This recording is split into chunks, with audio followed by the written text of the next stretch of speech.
terus memberi kinerja sempurna. Jangan salah pilih ya, MU Mortar Nia Jagawan.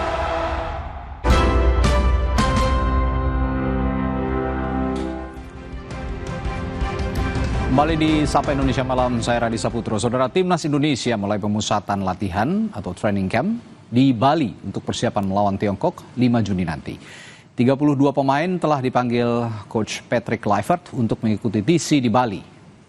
Patrick Kluivert diprediksi akan menempatkan Emil Audero Mulyadi sebagai penjaga gawang. Sementara Rizky Ridho, Jai Itzes, dan Justin Hubner diprediksi akan mengisi lini belakang. Lalu ada Calvin Verdong, Tom Hae, Joey Pelupesi, dan Sandy Walsh diprediksi berada di lini tengah. Sedangkan Rafael Strauch, Ole Romani, dan Jakob Sayuri di posisi depan sebagai penyerang. Nah, di sisi lain, sejumlah pemain andalan timnas dipastikan absen untuk laga melawan Tiongkok. Di antaranya Martin Pas, Marcelino Ferdinand karena akumulasi kartu kuning, serta Ragnar Oratmangun yang sedang cedera. Nah, saudara, skuad Garuda harus berlatih keras demi bermain terengginas melawan Tiongkok 5 Juni mendatang. Laga ini akan jadi pertaruhan timnas Indonesia untuk menjaga asa ke Piala Dunia 2026. Timnas Indonesia bersiap menghadapi laga lanjutan kualifikasi Piala Dunia 2026 lawan Tiongkok dan Jepang Juni mendatang. Timnas menggelar latihan perdana di Bali. Latihan perdana diikuti 23 dari 32 pemain yang dipanggil Patrick Kluivert. 9 pemain lainnya akan menyusul bergabung ke Bali. Dengan waktu latihan yang cukup panjang, diharapkan pelatih Patrick Kluivert mampu meracik strategi yang tepat untuk membawa timnas meraih kemenangan. Kalah 5-1 juga.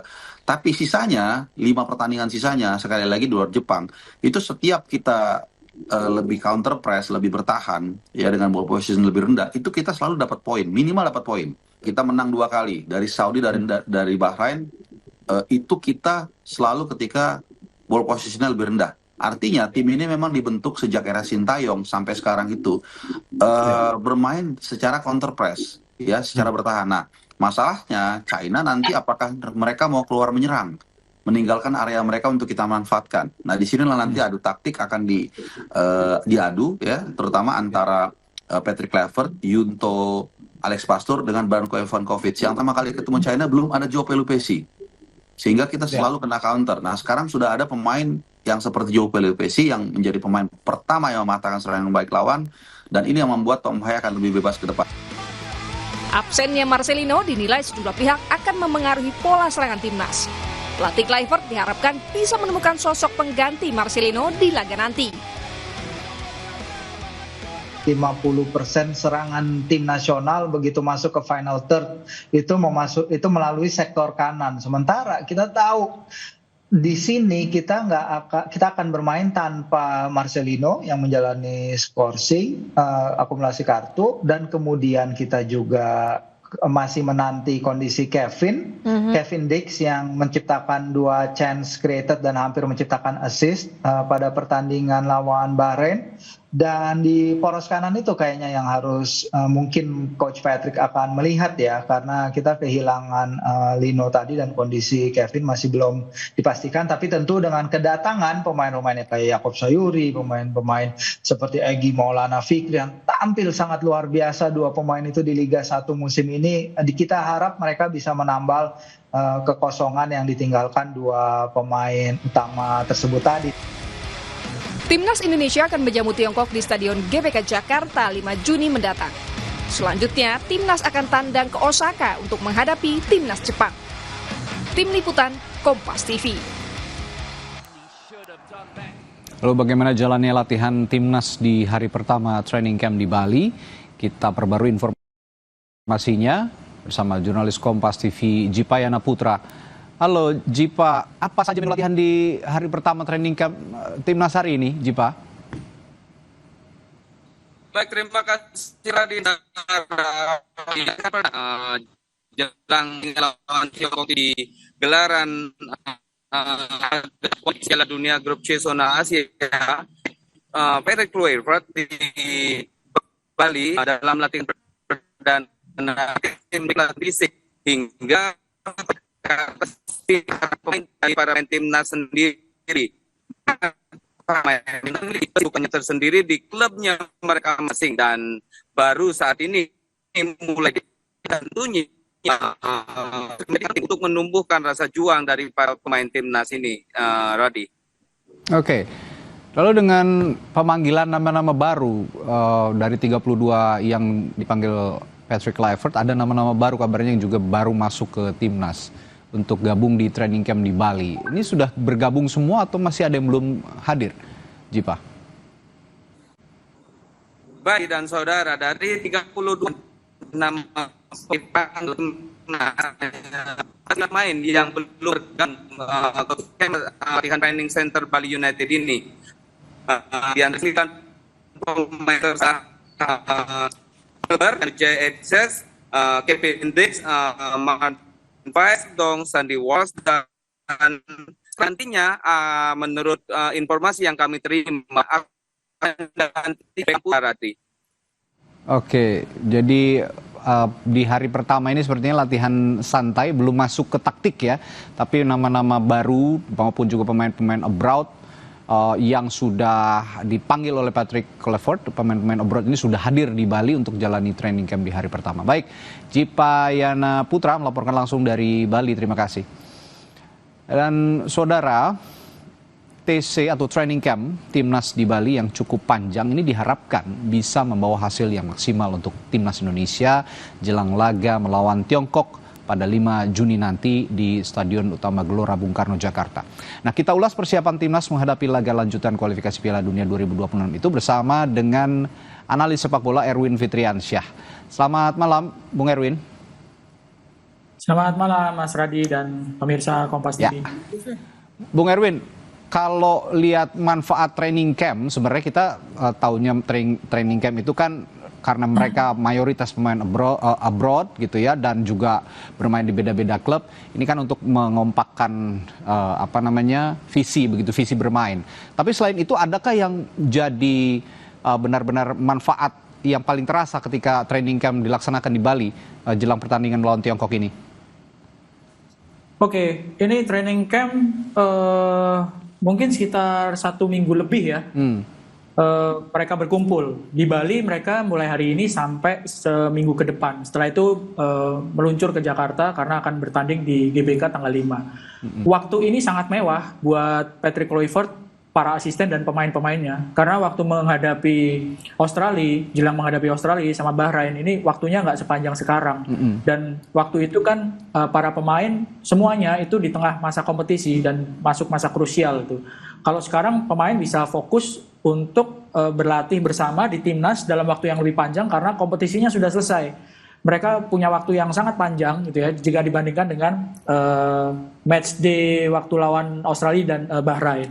Jadi waktu lawan Australia itu kan yang dari Eropa langsung ke Australia gitu ya, nggak sempat ke Jakarta karena mainnya di Australia. Nah ini beda, mereka bisa bermain, bisa berlatih bersama dalam waktu yang cukup panjang dan dilakukan di Bali, di Gianyar, di training center punya Bali United. Harapannya sih bisa lebih fokus ya, karena kan tempatnya itu kan nggak di tengah keramaian, itu training center, mereka nginepnya di daerah Sanur juga. Dan menurut saya ini harus bisa dimanfaatkan secara maksimal ya. Karena apa? Ya ini partai krusial, pertandingan lawan China dan lawan Jepang, dan ketika menghadapi China dan berlatih di Bali, ada keuntungan soal adaptasi dari pemain-pemain abroad yang harus berlatih di tepi pantai, suhunya panas. Cuacanya panas, kelembapan tinggi ya, Harapannya sih bisa berguna ya adaptasi ini ketika main di Jakarta nanti. Ya, kalau kemarin lawan Australia kan tidak hanya adaptasi waktu, adaptasi cuaca, kelelahan begitu ya. Nah ini dengan waktu yang Bung Erwin tadi katakan cukup mewah begitu, cukup panjang, diharapkan adaptasi cuaca, waktu, kalau yang jet lag ini bisa beristirahat dulu begitu ya. Ini bisa kuncinya tadi lebih fokus untuk bisa memadukan tim begitu ya. Tapi untuk waktu yang Anda katakan cukup mewah ini berarti bisa lah ya untuk membangun chemistry antar pemain dalam waktu yang cukup lama ini? Dalam era sepak bola modern, untuk match day, menjelang match day, itu kan biasanya kalau di tengah kompetisi ada match day, itu kan 4 hari atau 5 hari itu udah cukup lama ya. mereka yang dari Eropa kan harus melakukan perjalanan ke Indonesia ataupun ke Asia gitu ya. Tapi ini mereka lebih dari 5 hari gitu ya sebelum menjalani pertandingan lawan China tanggal 5 nanti. Lebih dari 5 hari, bahkan mungkin sekitar 10 hari ya mereka bisa berkumpul bersama berlatih gitu ya. Ini sangat-sangat sangat-sangat bermanfaat tentu, karena kan sekali lagi bahwa Coach Patrick Kluivert juga ketika menghadapi Australia dan Bahrain kan nggak punya cukup waktu yang lama untuk bisa melatih pemain-pemainnya, untuk bisa bertemu dengan pemain-pemainnya ketika menghadapi Australia itu mungkin sekitar 4 hari saja, 4-3 hari saja. Ya. Lanjut lawan Bahrain. Setelah itu kan pertandingan lawan China ini waktunya sekitar 10 hari lah ya sebelum mereka bertanding, dan harusnya bisa lebih maksimal ya. Bagaimana menyiapkan tim, menyiapkan taktik, strategi, bukan cuma coach saja ke pelatih, ke pemain, tapi juga antar pemain kan.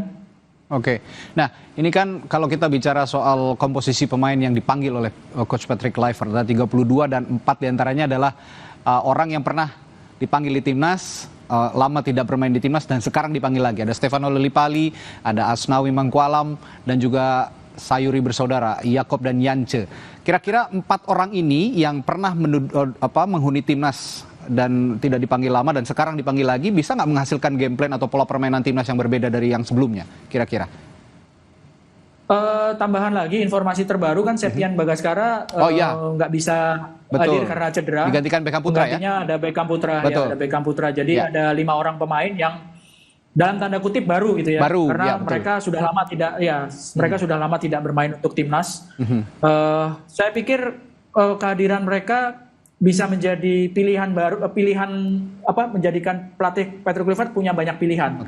Semakin banyak pilihan karena Marcelino nggak bisa main. Kalau dilihat dari di pertandingan lawan Cina kan sudah pasti nggak bisa main, sama Martin Paes juga kan. Jadi pilihannya kan semakin banyak. Kalau di posisinya Marcelino itu yang bisa mengisi kan ada Stefano bisa main di situ, Vanu bisa main di situ, terus Beckham juga bisa main di situ ya, di posisi gelandang ataupun di belakang striker. Jadi apakah bermanfaat? Ya harusnya bermanfaat. Tapi yang jelas adalah pilihannya semakin banyak Coach Patrick.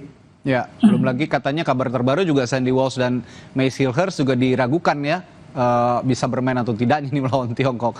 Jadi memang ada alternatif yang baru yang harus dimunculkan oleh Coach Patrick Kluivert. Kita sekarang bicara ke strategi, Bung Erwin. Kalau kemarin pada pertemuan sebelumnya melawan Bahrain, melawan Arab Saudi, tadi juga sempat dibahas sebetulnya. Kita itu tidak terlalu banyak menguasai bola, kita main counter press, counter attack begitu. Malah kita bisa jadi pemenang begitu. Jadi menang di pertandingan tersebut. Tapi melawan Australia, melawan yang sebelumnya juga melawan Tiongkok, kita bermain dengan gaya yang menyerang, tapi hasilnya kita kalah. Nah, apakah nanti lawan Tiongkok ini lebih baik kita bermain counter press atau counter attack atau bagaimana kira-kira? Saya nggak berani untuk menyarankan gitu. Tapi yang jelas gini, kalau counter attack ataupun dengan menguasai permainan untuk bisa solid begitu di antara pemain-pemain, terutama pemain belakang dan juga pemain tengah. Nah ini juga kena serangan balik gol. Itu yang benar. Kita bermain di SUGBK. Ada pemain ke-12 yang punya andil memberikan motivasi lebih untuk timnas Indonesia. Kira-kira akan terlecut lagi semangatnya pemain-pemain kita atau malah jangan-jangan demam panggung di depan publik sendiri? Ya, waktu main di GBK yang bisa menang itu hanya Jepang. Kalau bicara Jepang memang di situ ya masih ada beberapa alternatif, tapi saya nggak bisa main kan. Seperti itu. Oke. Baik, terima kasih bincang-bincangnya Bung Erwin Fitriansah, analis sepak bola yang sudah memberikan perspektif di Sapa Indonesia Malam. Sampai jumpa lagi Bung Erwin, selamat malam. Terima kasih juga. Terima kasih. Saudara, 150.000 jemaah haji asal Indonesia tiba di Arab Saudi, termasuk jemaah haji khusus